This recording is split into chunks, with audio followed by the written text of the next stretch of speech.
स्वामी, माँ ने नैवेद्य खिलाकर आने को कहा है। स्वीकारिए ना स्वामी, आप ले क्यों नहीं रहे हैं? सुना नहीं आपने? नैवेद्य स्वीकार कीजिए। अतिथि प्रतीक्षा कर रहे हैं। आपने जल्दी से स्वीकार किया तो मैं जल्दी जा सकूंगा। लीजिए ना स्वामी। अच्छा, रोज माँ लाती है, आज मैं लाया हूँ इसलिए नाराज हैं? घर में अतिथि है कहा ना मैंने, इसलिए आज आपके लिए नैवेद्य मैं ही लेकर आया हूँ। लीजिए ना स्वामी। देखिए, आप शांत रहेंगे तो कैसे होगा? माँ लाती है तो आप खाते हैं ना, मेरे हाथ से नहीं खाएंगे? देखिए, अभी कह रहा हूँ, खाएंगे या नहीं? अगर नहीं खाया तो मैं अपना सर फोड़ लूँगा। आगे आपकी इच्छा। मैं आपसे ज्यादा जिद्दी हूँ। आपने नहीं खाया तो मैं नहीं लौटूंगा। ओहो, आप नहीं खाएंगे? नहीं खाएंगे आप? नहीं खाएंगे ना आप?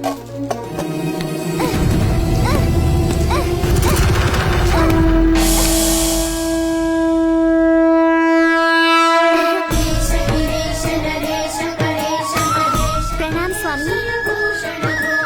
नैवेद्य खाइए स्वामी, खाइए ना।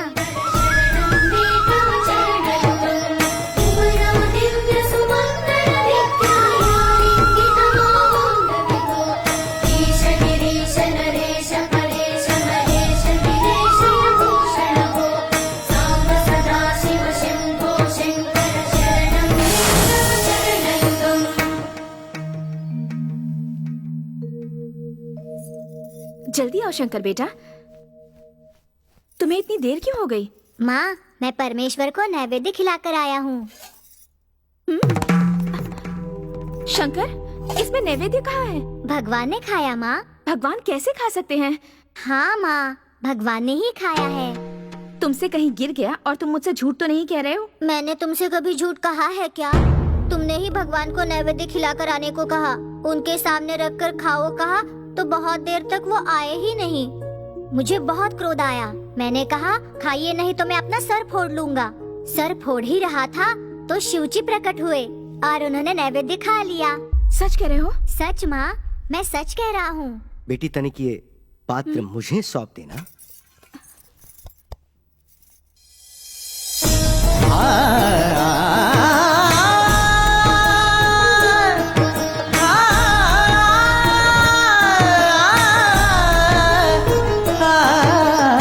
तुम कोई सामान्य बालक नहीं हो।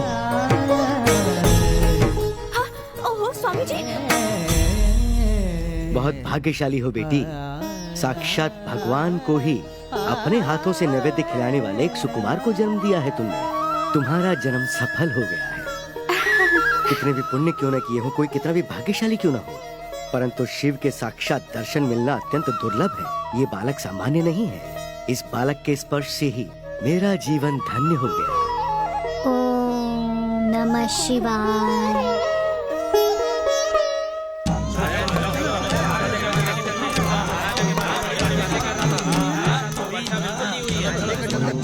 शिवाय। ओम नमः शिवाय। शिवदत्त। ओम नमः शिवाय। अय शिवदत्त। ओम नमः शिवाय। ओम नमः शिवाय। अय शिवदत्त, चलो बाहर आओ। भद्रा जी, आप आइए ना, अंदर आ जाइए। अंदर आने की हमें आवश्यकता नहीं है। अपने पति को बाहर बुलाओ। वो पूजा में व्यस्त हैं, भंग ना करने के लिए कहा है मुझसे। उससे कह दो ये ढोंग बहुत हो चुका। इसी समय उसे बाहर बुलाओ। आप इस तरह से बात क्यों कर रहे हैं? मेरी तो कुछ समझ नहीं आ रहा। मुझे बताइए कि बात क्या है। जानती हो तुम्हारे पति ने क्या प्रतिज्ञा की है? यदि गांव में 15 दिन में वर्षा नहीं हुई तो ये महाराज से कहकर आया है कि अपने प्राण त्याग देगा। प्राण त्याग देंगे? हाँ, बिल्कुल सही सुना तुमने। और वो 15 दिन पूरे हो चुके हैं। एक बूंद भी वर्षा नहीं हुई। वो अपनी प्रतिज्ञा को पूरा करेगा या नहीं, यही पूछने आया हूँ मैं।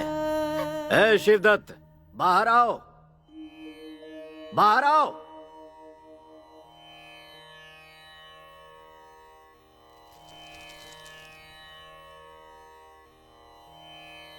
ओम नमः शिवाय।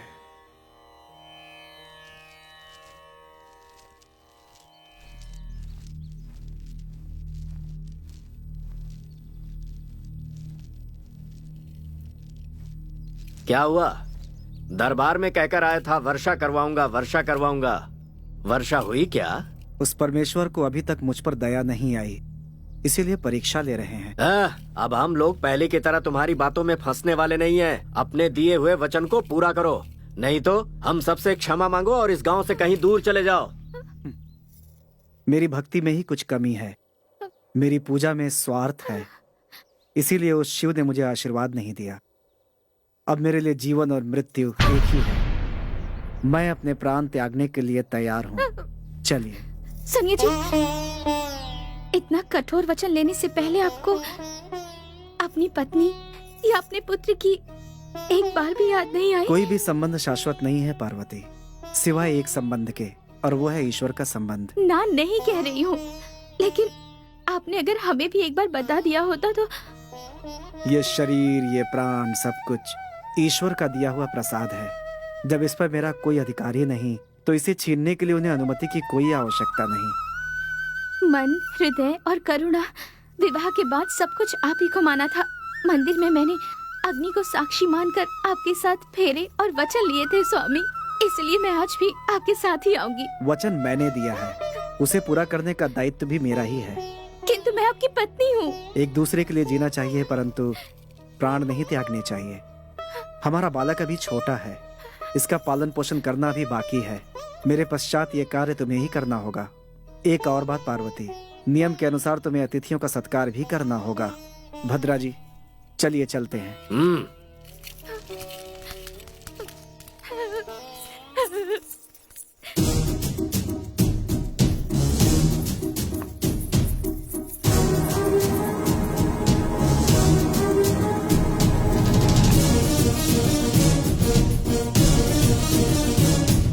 अरे चलो चलो, देखते हैं क्या हो रहा है। चलो चलो चलो, जल्दी चलो जल्दी चलो, आ जाओ आ जाओ आ जाओ, चलो।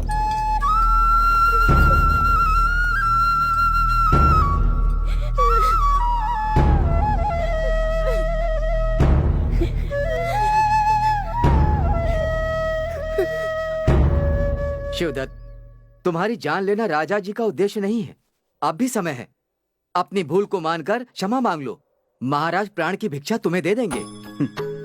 किसे क्या लेना है, क्या देना है, उसका निर्णय शिव करते हैं। मुझे अपने प्राणों की परवाह नहीं, मेरी भक्ति में ही कुछ कमी है, इसीलिए शिव ने मेरी पूजा स्वीकार नहीं की। ऐसे भक्तिहीन होकर जीवित रहने से अच्छा अपने प्राण त्याग देना ही है। एक बार फिर से सोच लो तुम शिवदत्त। आवश्यक नहीं है, शिव की अग्नि में जाने की आज्ञा दें।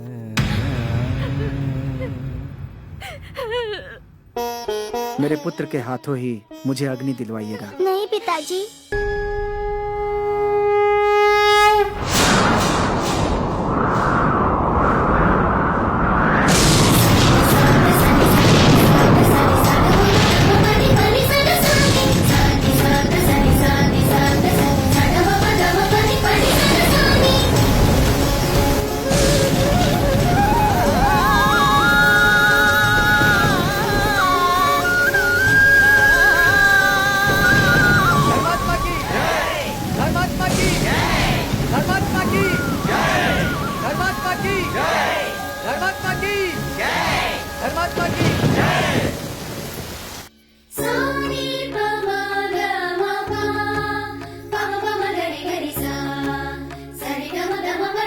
तुम जैसे भक्त के समक्ष मैं अपना सिर झुका करके उसे नमस्कार करता हूँ। शिवदत्त, तुम जैसी पुण्यात्मा के विषय में मैंने गलत अनुमान लगाया, मुझे क्षमा कर दो।